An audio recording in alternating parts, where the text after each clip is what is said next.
So I think there is a sort of logical thread between your presentation and Poppy's presentation, because they both deal with the international agency of African countries, even if the topic is quite different. So I'm going to pass the floor to Poppy, who will talk about Britain and Kenya during the Cold War, and in particular arms trade, if I'm not wrong. You're not wrong. No. Right, let me just share that, see if that will open. Okay, hopefully you can see that.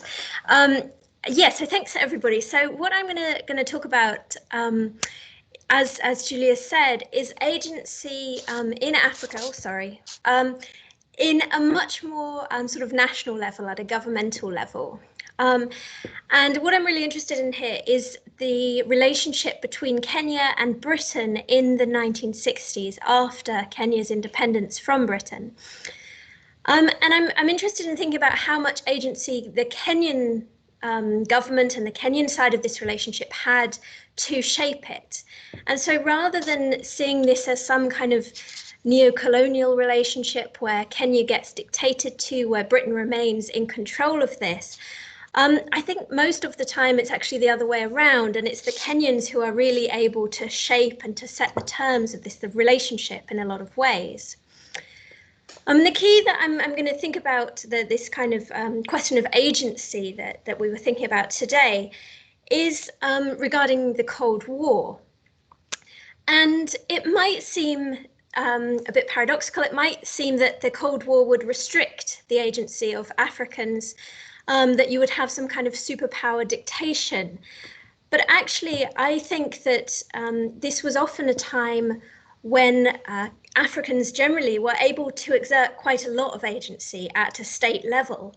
And this actually, in some ways, becomes much more limited after the end of the Cold War, because there's no alternate options.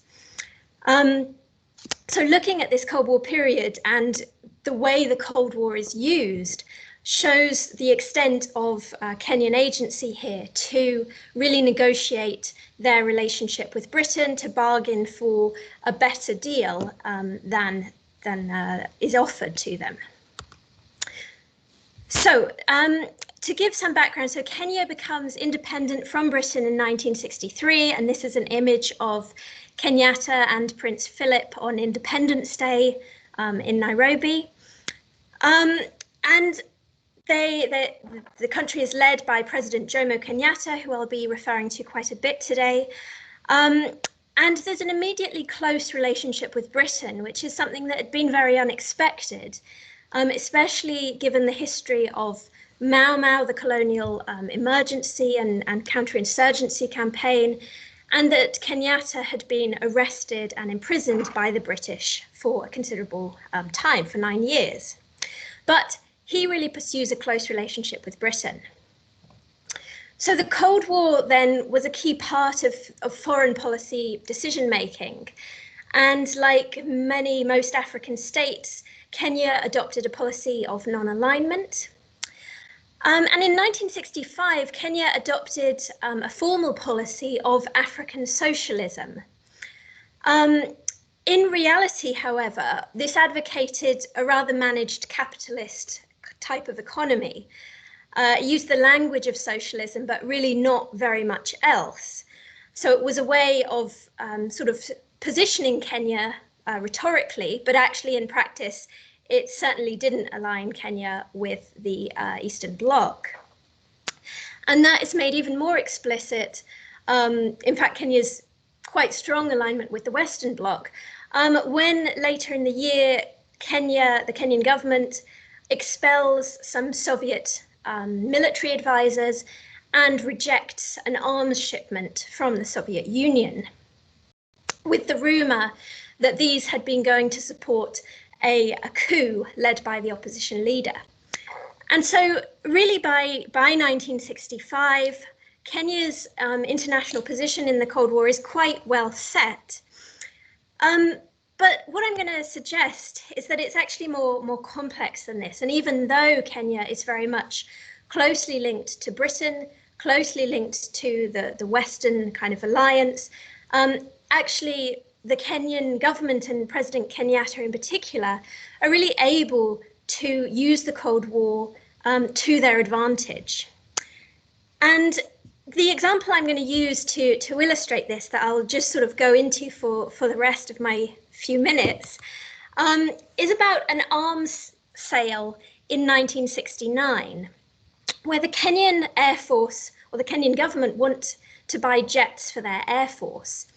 Most of their neighbours already had jets, and the Kenyan government was feeling that they were under-equipped.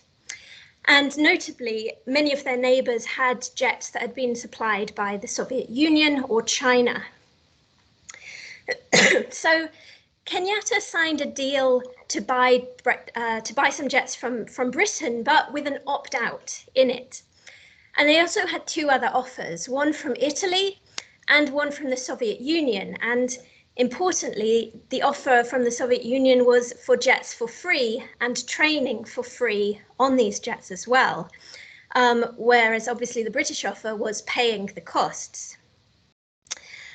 So this becomes then an issue for the British government, who really want to keep their close relationship with Kenya, want to keep Kenya on side in the Cold War. And so Kenyatta is very well aware of this and uses this to try and get a better deal for the British jets. And so he wrote directly to the British Prime Minister at the time, Harold Wilson, highlighting that, and I've quoted from his letter here, the readiness of the Soviet Union to provide aircraft and training facilities on generous aid terms cannot be omitted. But he also highlights that he would be reluctant to take advantage of this. It was very well known and very obvious that he was very friendly with the British and wanted to continue that relationship. But he highlighted, and this was made even more explicit by one of his ministers in a meeting with British ministers, that there were significant cabinet divisions in Kenya. And so if he was going to be able to sell a British buy to his cabinet, he would need to convince his colleagues that they were getting a very good bargain. And this was an interesting case of Kenyatta using the cabinet divisions, which certainly did exist in Kenya. There's very factional politics going on at the time. And so using that to argue that the British needed to give him a better deal, even though, and everyone was very well aware, he was very much in favour of working with Britain. And so he managed to make this a realistic enough threat by highlighting in particular these cabinet divisions and the danger, as he and the British government saw it, of having greater Soviet influence in the region. And so the British government responded very aware that this might well be a bluff, and I think it really was. Kenyatta, despite the way he did use this as a bluff, he was very keen on his relationship with Britain, and working with the Soviet Union would have only strengthened his political rivals. It wasn't something he would have been prepared to do. But nonetheless, the British government decided they couldn't ignore this and make an agreement with a slightly reluctant treasury to fund half the costs of the training that would go with the jets, and to reduce the amount that would be payable on the delivery from 15 to 10%, with the rest over the next 5 years. This the Treasury sees as being incredibly generous, offering up to £150,000, which obviously is a lot more at the time. Kenyatta is offered this, and his response is that he's grateful, but it's not really enough. He doesn't accept the offer. It doesn't seem to get him around his problems. Nonetheless, he still aligning himself very much with the British aims, highlights that it seems important that Kenya should stick to her trusted friends and not risk letting communist influence into the country. So he's very much making clear that his own preference is to work with the British, and he's aligning himself with their goal of not having communist involvement there. But despite his feelings on this, it's not enough to reject the Soviet offer at this time. And he also highlights, and his ministers highlight, that the Italian offer is still on the table. And this, of course, is a particular threat, because this would mean that the Soviet influence was rejected, but it would mean no sort of removing or lessening the British influence as well. So that's also seen by the British government as a threat. And this is particularly so because they don't really know what's in the Italian offer. The defence minister leaves it strategically placed on his desk at a meeting with the British High Commissioner, but they don't know quite what the Italians are actually offering. So in response to Kenyatta's rejection of their offer, the British go back, the government decides again, and ministers agree that they will pay for all the costs of training on these jets if Kenyatta will agree to accepting the British ones. And with this, Kenyatta does agree and accepts the British offer, and the jets are paid for and arrive, and the training provided. So in the end, in a way, everyone gets what they want. The British supply the jets as they had hoped to, but the Kenyans get a much better deal and much more out of this than the British government had originally been prepared to offer, than they'd originally planned. And I think this is a really interesting example where we can see that the Cold War and the supposed or the seeming dangers and problems of this offered a really strong bargaining position for Kenyatta and for the Kenyan government, even though they were very clearly pro-Western and pro-British. It still offered a lot of opportunities for bargaining, for exerting agency, and for putting a lot of pressure on external partners. And a lot of this was much stronger in the Cold War than it would become afterwards. So that's my example of the agency there. So thank you. Thanks a lot, Poppy. So I think we come now to my presentation, which actually, in a sense, connects the state level with the grassroots level. And we go back from East Africa to West Africa, and then we will go back to Kenya again for the last presentation. So let me open the PowerPoint. Okay, so the title of my presentation is Civilian Agency and Public Good Provisions under Rebel Rule, and it focuses on Côte d'Ivoire, which is a country that is maybe not so well known in Britain, but it's an important country in the context of West Africa. Is the largest economy among the French-speaking countries. And like in the case of Christina, I draw for this presentation from collaborative research, even if I'm not going to give the general picture of the research project I'm involved in.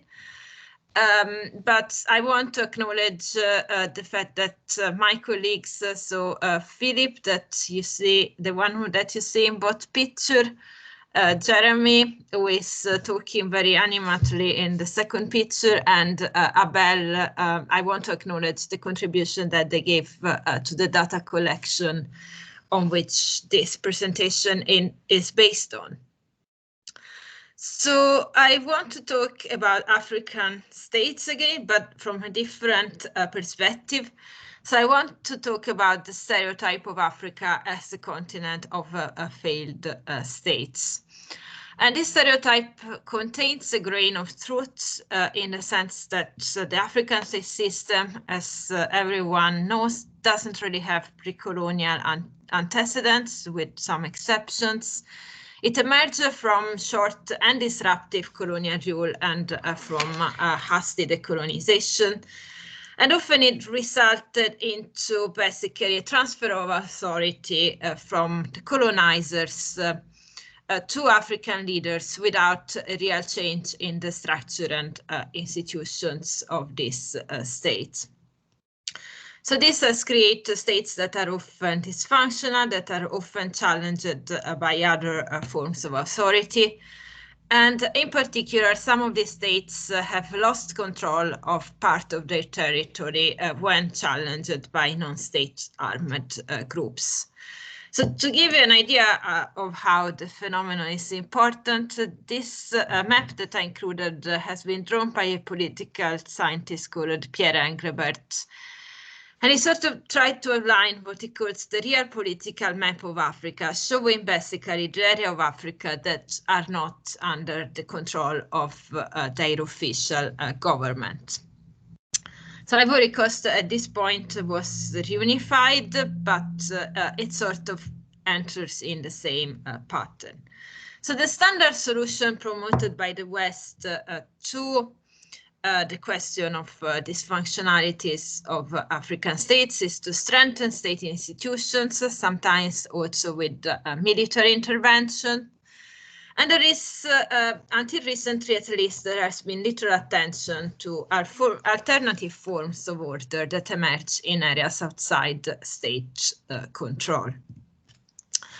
So what I want to stress in my presentation is that the absence of state institution doesn't mean absence of order or absence of public good provisions. And this loss of agency from the state actually opens up the floor for the agency of a variety of other actors and institutions. And I'm talking both about grassroots civilian actors, so this includes village chiefs, hunter associations, as well as more modern type of civilian civil society organizations, and also includes non-state armed actors that also in some cases establish governance structures and provided public goods to the population. And in some cases, these non-state institutions are perceived by the population as more legitimate than the actual institutions of the official state. So Ivory Coast is a good terrain to investigate these questions because in 2002, a group of disaffected military officers and politicians attempted a coup d'etat that failed. And what followed was a brief civil war followed by a division of the country that lasted for almost 10 years. So I don't have the time to go into the details of what created this crisis. If you want, I can talk in the question and answer session.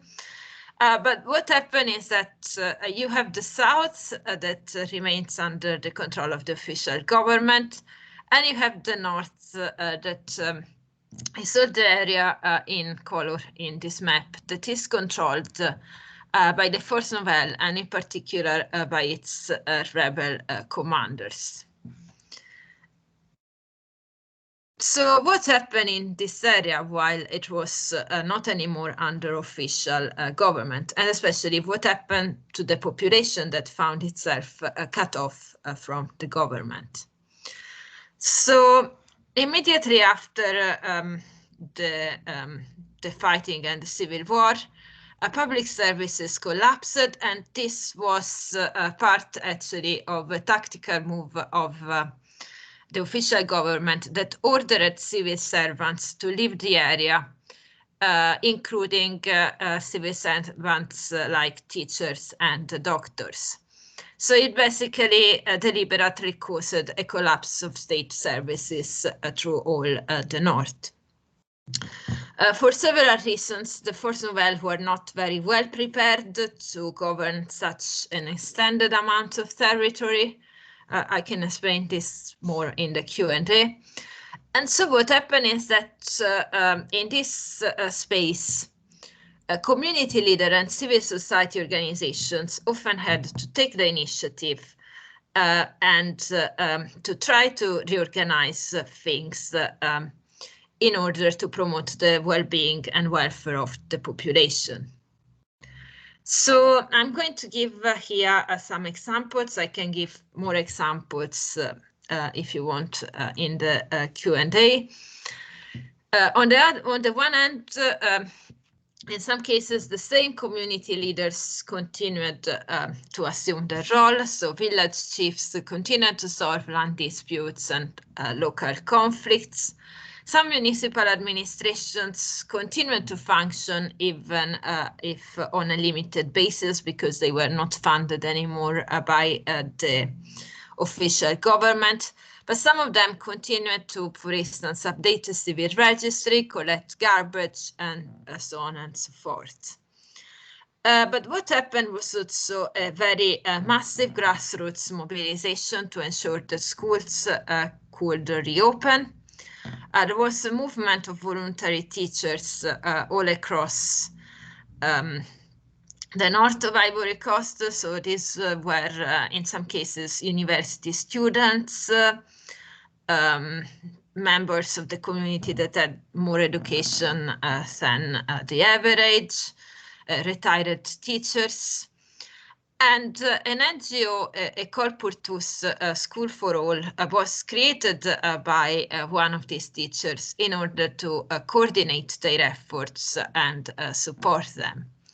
So this organization received some support from the Force Nouvelle and some support from the international community.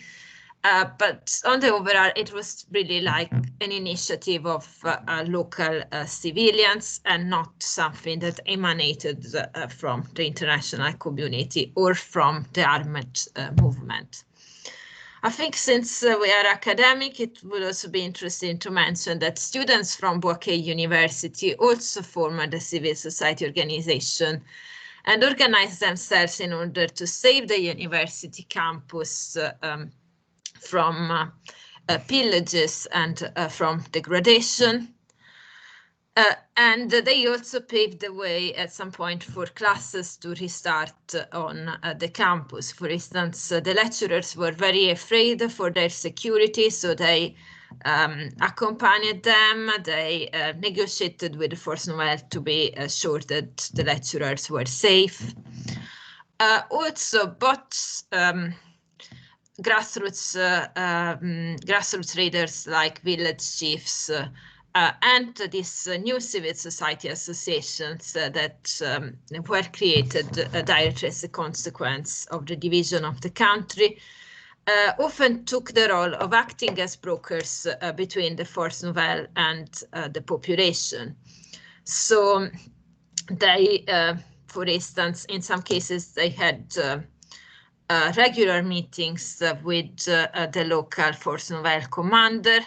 They could report to the Force Nouvelle commander abuses and violence committed by his soldiers, and they could discuss the welfare of the population with the commander. So this was varied very much in terms of the area and in terms of whether the local commander was more or less sensitive to help the population, but this idea of mediation existed a bit all across the area.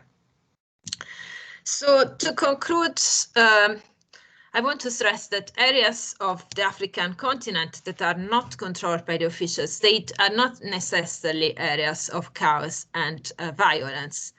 And that, as I showed, not just non-state armed groups have agency, but also civilians exercise agency under rebel rule and assert their agency in the face of armed actors.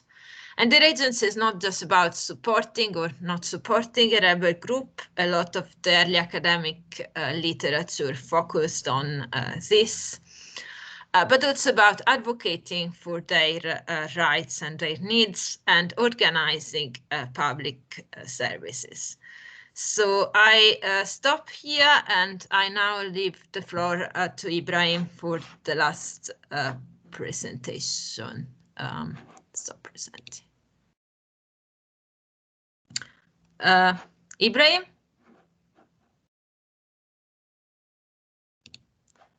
I hope everything. I saw him online before, and he also sent me a PowerPoint. I don't know if he has some technical problems. Let me check maybe my email because.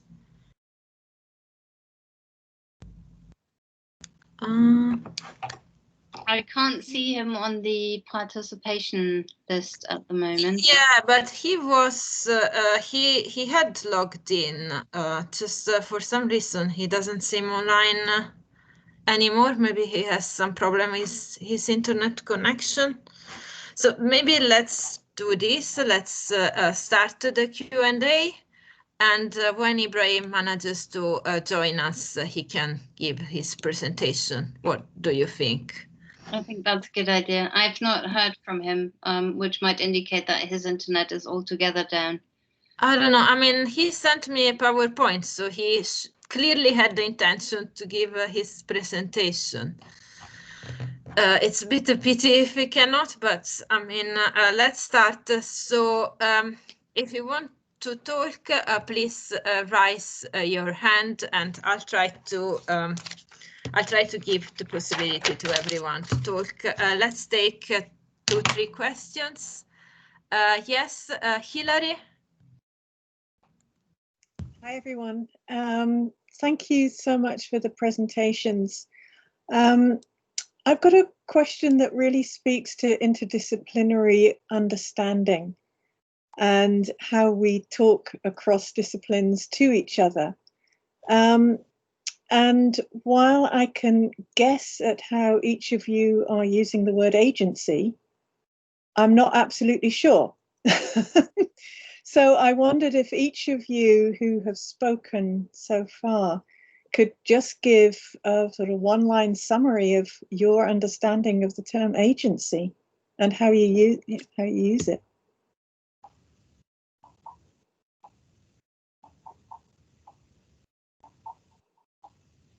Stunned silence.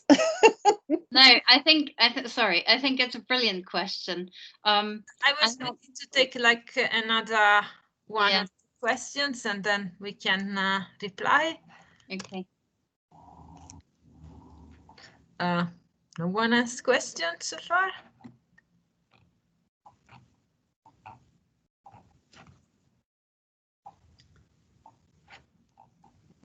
Okay, then maybe we can talk about this. I mean, I confess that as for myself, I didn't think very much about the theoretical definition of agency. I mean, I started from the point of view that we often imagine civilians who are not armed as powerless in front of armed actors. So in a sense, I understood agency as the fact that they actually are able to do things in spite of these constraints, and that they are able to advocate for their rights. Marion, do you want to talk? Yes, I'll have a go at agency. I think Hilary's question is an interesting one because we do get accustomed to using the terminology of our own discipline. And Hilary and Marsha, who's also here, and myself talk a lot about empowerment, and particularly from the feminist perspective, of course, women's empowerment. So I think that that's a synonym of agency, where somebody acquires a sense of self-worth because they have the opportunity to learn something and to be within a group of people who share experience, and therefore their horizons expand. And with that sense of self-empowerment comes a confidence of being able to speak up and to speak out and to do. So I'm arguing for a particular perspective, but I would say that, you know, agency is a term we all thought our research had some kind of toe on it. Because we had a discussion and we enjoyed hearing about one another, And then Julia said, well, let's try and contribute to Black History Month because Africa gets so neglected. There are only bad stories out of Africa. And of course, with American domination of slave routes and so on, we get a, across the Atlantic perspective on what happened out of Africa. And Southern Africa, for me, gets very neglected. But equally another perspective on West Africa. Those who remain were not powerless. They carried on. They achieved something. And colonialism also tends to say that it's all plunder and no accommodation. And I think acculturation does occur. And there comes a point where that acculturation can be part of activism, working from within as well as from without. So, my premise is self-empowerment is a powerful form of agency. Okay, so I see that Ibrahim is back with us. Actually, he contacted me, and as I was imagining, he was having connection problems.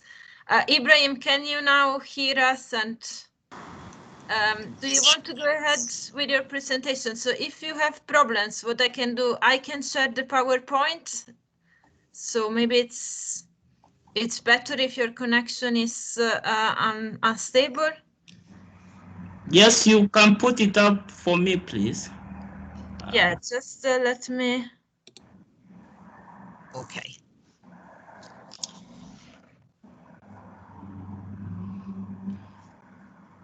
Okay, your PowerPoint should be visible to everyone now.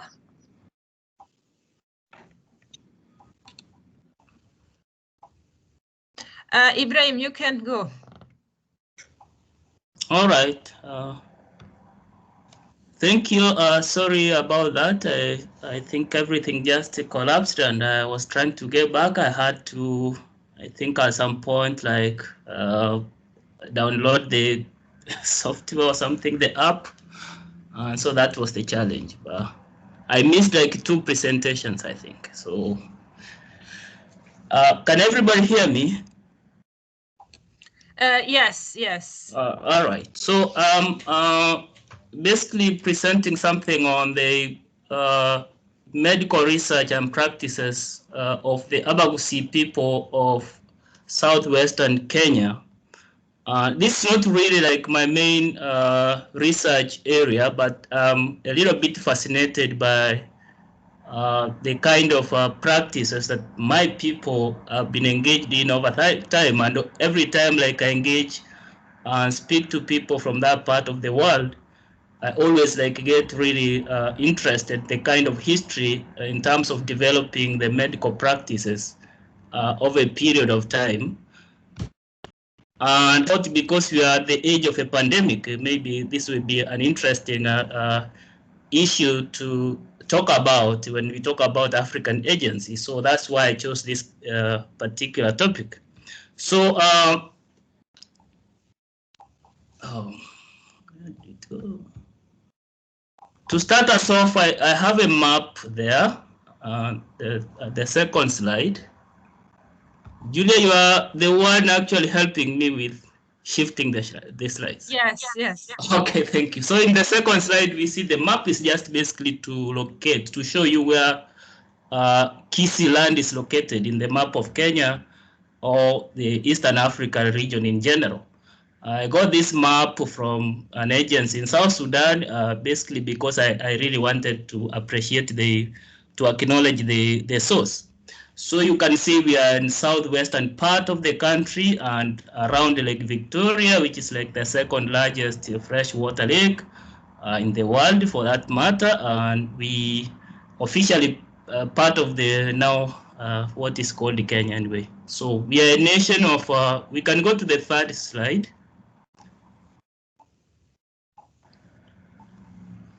We are like one of the big communities in Kenya. So you can see in the recent population, the census of 2019, the Kisii are 2.7 million of the population. You can go to the next slide. Thank you.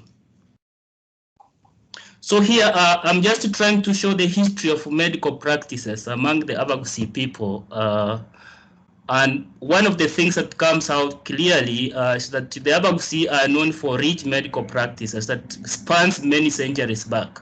And one of them is the, like the skull surgery. That means trephination and what they call craniotomy. I think they are like two related skull surgeries. So the second one is a little bit more sophisticated than the first one, but mainly it's like they crack open the skull and they kind of are able to have some pressure come out, and then it can like heal quite a number of ailments. So I'll put some of the references there just in case somebody wants to read a little bit more about these practices and how they have been practiced among the Abagusi people many, many years before the Abagusi came into contact with the outside world, the British colonialists and the missionaries and all that. But also they had practices treating other ailments and diseases. They had what we are calling the Attica Daoika, I don't know how to pronounce that, medicinal herb, which was used to treat diabetes, malaria, pneumonia, and a number of other ailments. We can go to the next slide.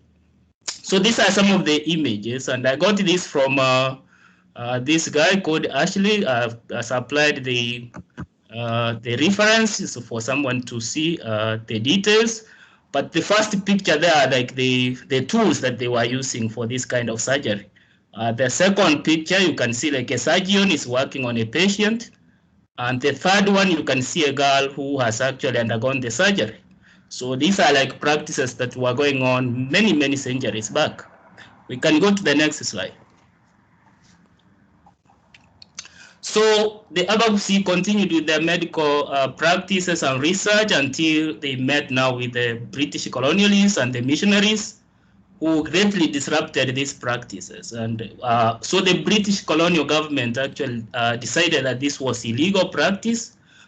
They basically started arresting the surgeons and detaining them and all that.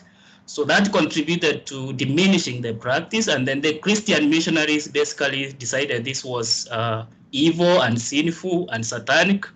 And so as people got converted into Christianity, it meant, abandoning these satanic and evil practices, which were actually medical practices. So as we speak, still we, had this disruption, which people are yet to recover from over a period of time, because having government and then having missionaries working together, which has been inherited by the Kenyan state and the religious organizations. So until today, most of these medical practices, which were actually like sophisticated and which needed to be supported, have been disrupted and basically discouraged. We can go to the next slide. So this is one of the documents. You can see it's dated 1957. It's a colonial document whereby some of the surgeons are being reported by the district administrators, the colonial government, for practicing surgery in Kisii. And so they are supposed to be arrested and detained for the crime of committing the surgery. And this is courtesy of a young man called Levin Opio, who's been doing archival research in London. And these are some of the documents that he's been able to discover over time, like showing the authentic, original, materials from the colonial administration. So this is part of how, basically it's a local chief or administrator reporting to the central colonial government about the practices of the surgeons, and their names are there and where they are practicing, and so they are supposed to be arrested and then detained. We can go to the next slide. So what became out of this disruption of, the government and the missionaries is that we have seen, if you are in Kenya, Poppy, I think you've done research in Kenya, you know that the Kisii people are known to be witchcrafts. Like there's this whole narrative and perception about the Kisii people being predominantly practicing witchcraft. So it has been part of my interest to know where these narratives and perceptions emerged from. And one of the surest ways that you can link them is to these medical practices. So the medical practices of the Abagusi especially given the kind of methodologies they were using to research to get some of the medicines. It made, more people to then kind of perceive that, and because of missionaries and Christianity has labeled these things sinful and backward and satanic, so therefore they were actually collectively labeled as witchcraft. So the medicine men and women were then, kind of it was decided they are witchcrafts, they are witches and wizards. So they have been actually persecuted over time. So we've seen a lot of so basically, it remains still illegal, some of these practices, so government will arrest these people and harass them, but the local communities, especially young people, do not have, this appreciation, who do not understand the history of this. They lynch these people. So we've had cases of people, so-called witches, being lynched over time. And this, I just picked this from online sources to show, what we see in the headlines about witchcraft and all that. But so I'm putting this to show that there is a history that led into these perceptions about the narratives of witchcraft. We can go to the next slide. So the Abagusi methodologies, as I said, kind of contributed to strengthening these witchcraft narratives. Why? Because one, we had we had some harmful practices like FGM, the female circumcision or female genital mutilation. So because they were practicing some of these harmful practices, so anything good was actually, everything was conflated, and any medical practices were labeled evil, illegal, bad, and should be done with. So because of that, we see, a kind of, so witch doctors, everybody who practices anything that has to do with medicine or with, medical research and medical practices, these are witch doctors. Of course, now they are wrong and bad and evil people, so they should be dealt with. And these people now kind of operate with immense, constraints, and they face a lot of persecution. As I say, they can be killed, they can be lynched by especially young people, but also governments like arresting them. We can go to the next slide. Why do I put these pictures up? This is Jeffrey Gu. He's a professional photographer. He took these pictures recently in what is called the Linturi Lodge in Kenya. These are shots that he managed, which I really love them because I really appreciate, they are amazing, looking at them. But this guy managed to take these shots the 5th day of hiding in the bush, targeting to get this animal. So I'm putting this up to show how, because I've heard stories about how the Gusi people used to do medical research. And one of the ways, methodologies they were using is actually going to the bush. The medicine men could go into the bush for many days, hide in the bush, especially follow up animals to see how animals behave. Especially, they could also inflict an injury into an animal and then try to track it to see how it's going to, work with its, group to try to soothe its wound and try to heal itself. So they were doing this. These were methodologies which are old enough, and they were using that to then kind of discover the medicines, because medicines are normally herbals. They're like tree roots and leaves and fruits and all that. So they could track certain animals over a period of long time. It means spending a long nights out, and because of that, this kind of enhanced the perception of these people are witches, because what would you be doing at night, moving around in the forest, hunting down animals? Yes, we can go to the next. But in as far as there was this disruption, I wanted to say that the agency kind of goes on. It lives on, albeit in a low level kind of, and the Abagusi medical research is now, it's normally, as I said, slow and painstaking, because it takes a long time for somebody to get the medicine. As we speak at the moment, many people still retreat into these practices, even if they don't say about it in public because of the perception of witchcraft. But anybody, whether people are well educated and so-called advanced and civilized, when they go to conventional hospitals and things don't work, people will kind of retreat into these traditional and homemade, kind of medicines and practices. So you will hear things like, I'll put a few words there. So things like is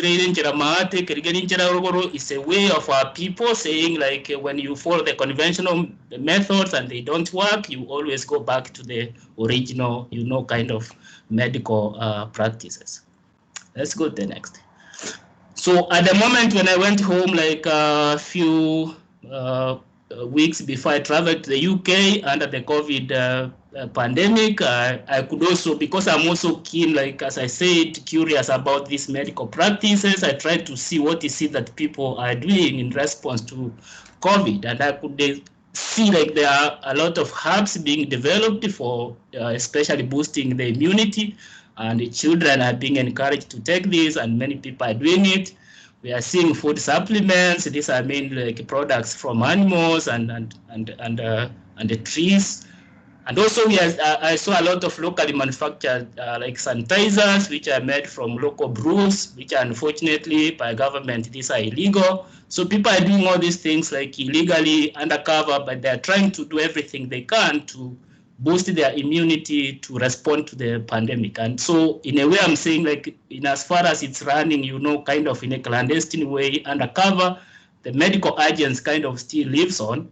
And basically, that's why I wanted to share with you tonight. Thank you. Thanks a lot, Ibrahim, and good that you were able eventually to join us again and deliver your presentation.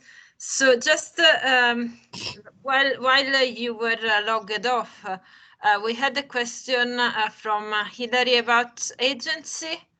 How we define agency, and I was wondering, so me and Marion replied. I mean, maybe my reply wasn't so satisfactory, so I was wondering if you, Christina, and Poppy also want to say a word about this. I can say something about it, and basically like within the context in which I've made this presentation is to show that agency is not there's a way we talk about agents as people have these abilities and potentials, and they're doing some things. But I also want to say that you will see contestation. Agents is not just this given, this freedom to do things. It's about also people constantly having to renegotiate, power dynamics for them to do something. So for me, I look at agents as a deeply contested space. It's about you actually having these abilities, but then how do you exercise them, and you realize that there's power that is allayed and which you constantly have to kind of renegotiate for you to then do whatever it is that you want to do. Thanks, Ibrahim. Christina, you want to talk? Yeah, maybe briefly. Thanks, Hilary.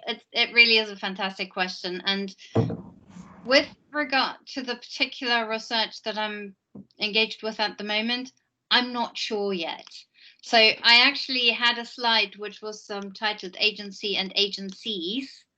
So, there's a reason why we're talking about UN agencies or international agencies, and agency within that is a different kind of a thing from what I was trying to draw out being the complexity here that I'm seeing, because of course the discourses that they're engaging with and they're constructing are highly limiting to the people on the ground. And yet, when I'm seeing the practices of mobility that are coming out of that, they're both resisting as well as accommodating, but not quite in a, so there's more will to the accommodation than it might just, it's not just an imposition, is what I'm trying to get at. And it's quite tricky, because in the context that I'm researching, the framing narrative is really, really debilitating. So the IOM in particular in West Africa is trying at the moment, probably unconsciously. So again, a question about how much agency is there, to basically frame every person as a potential migrant, because of course that strengthens their legitimacy for intervention there, right? Because it widens the scale of who they could treat. Which opens doors for the European Union. So what I'm trying to manage at the moment in myself is kind of to manage cynicism a little bit, and then the question of gender is equally really tricky, because much of our research, the ethnography, shows that women have actually quite strong positions, but the international organizations are reducing them to the kind of woman and child one word phenomenon, which is deeply problematic, whilst men are usually pressed into the youth category, which now is not just biological youth, but is turned into social youth. So any man in West Africa who isn't independent economically, isn't married, hasn't produced children, so is somehow reliant on the kinship network, is considered youth. And so if you combine that with the massive problematic abuse that many of the men experience either on the way to North Africa, or if for the very few who actually try to make it into the European Union, when they're caught and returned, and so we're talking rape, we're talking any kind of other torture that you might think up in your worst nightmares, and then you literally you go to Dakar, and you see them lying on the ground, and they're both mentally and physically broken people. So that's why I'm interested in the notion of choice, agency, and agencies here, but I'm not anywhere near yet far enough that I can even begin to draw on academic literature to try to help me to make sense of it. So I'm very much at the moment in the early stages of digesting our data and our observations. So, but yeah, thanks. It's the question basically. Thanks, Christina. So, Poppy, before you comment, can I add something to the question of agency explicitly for you? So you were saying several times in your presentation that the Cold War was giving, in a sense, agency to African countries, and that's certainly true when it comes to political leaders, people like Kenyatta, and you showed it very well. But I'm wondering whether the Cold War was also constraining agency at a more like grassroots level, because we know that because these political leaders could play the game between the West and the East, they were safer in the nation and supported by patronage links. So you can also comment on that. Thank you. Yeah, it's a great question on agency. I think I'd echo a lot of what Ibrahim was saying about people's sort of ability to shape and influence their own experiences, and also in what I was talking about, influence what others are doing as well at this time, and thinking about these power dynamics. And it's a term that's used a lot in thinking about Africa and the Cold War, this idea of kind of bringing agency back to Africa. But I do think there is a potential danger that we end up in doing that, just sort of overusing this and just calling everything agency. So I think there is a sort of a potential issue that with the term that probably we needed to give all the agent, or sort of show this agency, but now maybe need to be a bit more nuanced in some of how it's talked about, I think, in this context anyway. And Julia, yeah, I think you're absolutely right to draw this distinction. So there is a real division, I think, between the elites who are able to use these kind of Cold War kind of dynamics to their advantage, and at the grassroots. And It's certainly no coincidence that, you know, the 1990s and the end of the aftermath of the Cold War is when you get the big waves of democratization in Africa, when people start being able to assert themselves more. And that's partly because the international community pushes this with the end of the Cold War, but also because people have more freedom to start or their own ability to sort of speak out in this direction. It sort of fits the kind of wider political context in a way that it didn't before, that it was very much constrained by the Cold War. So I think, yeah, this isn't necessarily true across society by any means. Thanks. So it's a bit latent. If you needed to leave, don't worry. But I was thinking maybe we can get some more questions from the audience.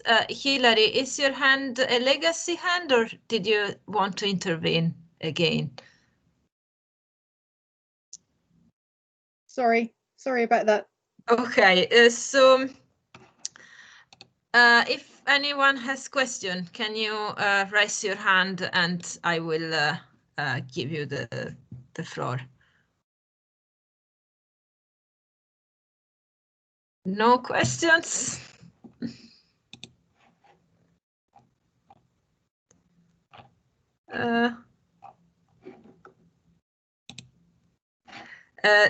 Diane?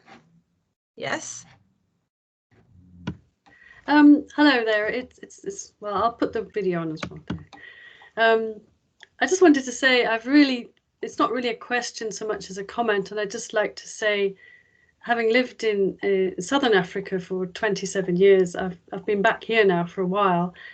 I've found it wonderful really listening to all of your talks. Actually, they've all been I suppose focusing on that African attitude, I guess, that we've all discussed in various aspects, is really, it comes home to me, and that really is what it's like. You know, the African folk have an amazing resilience to all sorts of hardships that have been imposed upon them, and it's really hard to put words to what that is, but maybe agency is the right word. So that's why I was so interested to come and listen today, and it's been fantastic. So that's really all I wanted to say. Yeah, thanks. Thanks, Diane or Diane? Diane, yes. Diane. Yeah, I mean, I think it's very important, as I think Poppy was suggesting, not to downplay also the hardship that people are facing. So, I mean, of course, like even in the context I was presenting about, it was a difficult situation for many of these people. The economy of the area was very much affected. So I think it's sometimes important to find an equilibrium between recognizing agency, but also not like just say to the people basically, yeah, but you just have to be resilient, but to address the sources of the challenges that they experience. Other questions or comments?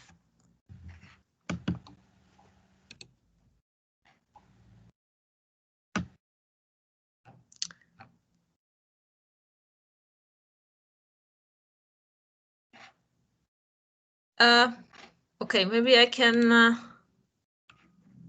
Okay, maybe I can ask myself one question to Christina. So I was wondering, your research focuses on ECOWAS, if I understand well. Did you also look into the French-speaking organization, WMOA, and are they doing something about migration and freedom of movement? I know this is maybe a bit a specific question, but yeah. No, it's a good question. So there's very few documentation with regard to them saying anything about migration and freedom of movement at the moment. So generally what the ECOWAS people say is that the French-speaking countries in West Africa are a lot more organized, and therefore also stronger in terms of how they make their policy than the English-speaking ones, which seem to be, you know, just like Britain. That's what the interviewee said. So I'm kind of paraphrasing here. You know, chaotic, idiosyncratic, and therefore the perception is that they're in the weaker position to the French-speaking being organized.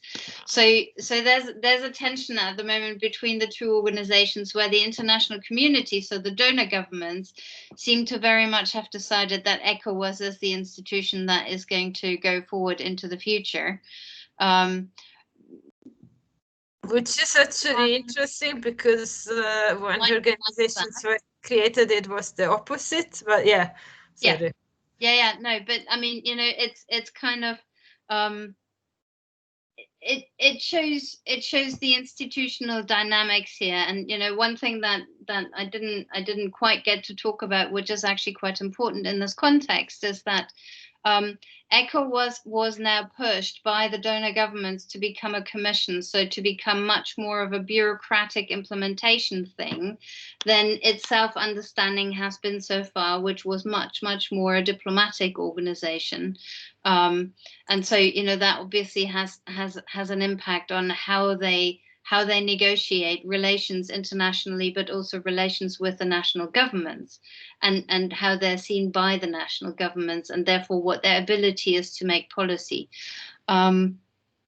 It's tricky. So, you know, the kind of much more, I don't want to use the term because it's just a too broad term, but the kind of neoliberal